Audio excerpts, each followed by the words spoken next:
So Marc and Angel Chernoff are the popular creators of the blog Marc and Angel Hack Life, recognized by Forbes as one of the most popular personal development blogs in the country. But Marc and Angel were not always the picture of success and wellness. In fact, quite the opposite.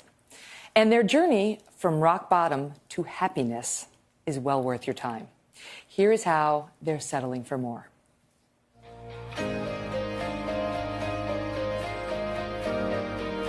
Happiness is something that we achieve at different levels in our lives. Where happiness becomes a true blessing is on the days where things aren't going so well. Happiness is acceptance.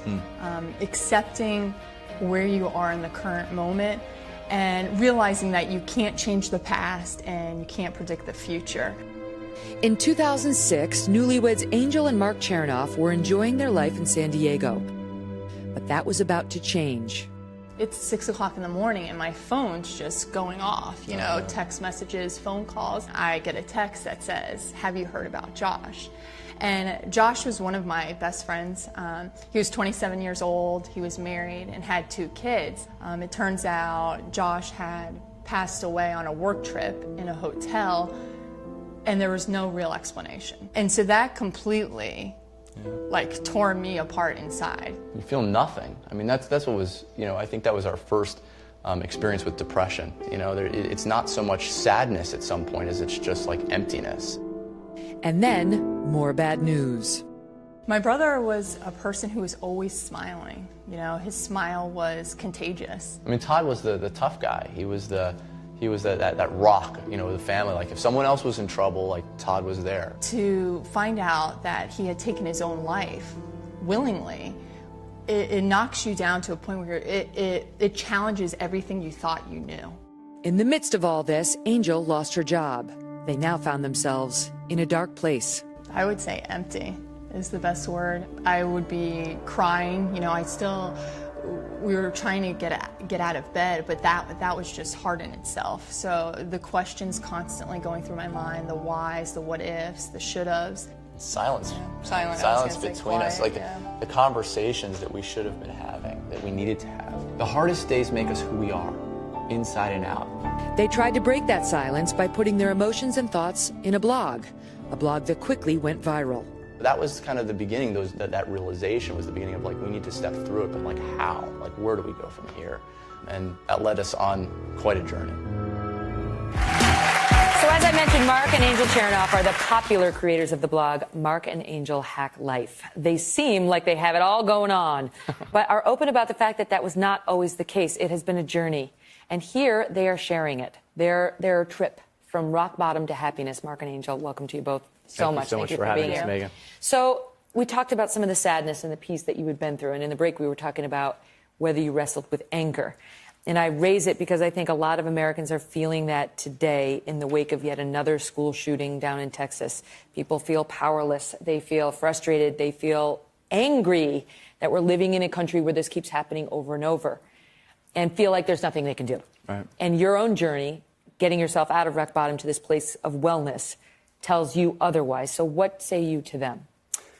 You have to embrace the fact that it happened, first and foremost, right? You have to actually sit with acceptance. And that acceptance doesn't mean that you accept that this is how it has to always be. It's accepting that it did happen, that this is a tragedy, and that these tragedies have been happening too often. And we have to control our anger, because if we get angry about it, if we are angry at the person who did it, if we are angry at the NRA, if we let our anger get the best of us, we end up ranting online about a bunch of stuff and not actually taking legitimate action and putting ourselves into a position of acceptance where we can think about it and more calmly say, what can I do about this? What can I do? What are the steps that I can take on a daily basis? Not just once, not just here, not just writing that angry message on Facebook today, but what can I do on a daily basis that actually puts me in a position to make a difference about that situation, about the way I feel and about how other people feel? One of the principles you realized is you cannot control other people's behavior, but you can control your own. And that, I believe that so fundamentally, and it's been the key to surviving a lot of things on my part. But how did you get there? Because here you are sitting there out in San Diego, miserable, your brother's death, your friend, all of this, lose your job, and just feeling upset. So how does that couple go from there to here? Yeah, good question. And there's a lot that happens. But, you know, in the beginning, we were just stuck inside our house. You know, we were just mourning and silent and not even speaking to each other.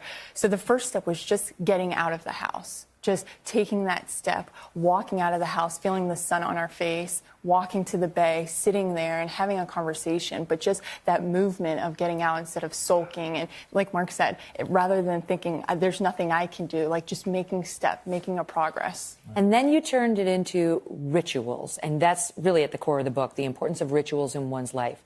Can you tick off a couple of them for us? Sure, absolutely. I mean, the very first ritual, as Angel said, was getting out of the house, and we would take personal development books out to a little green space on the bay, in Sail Bay in San Diego, and we would read. We were together, but we were reading individually.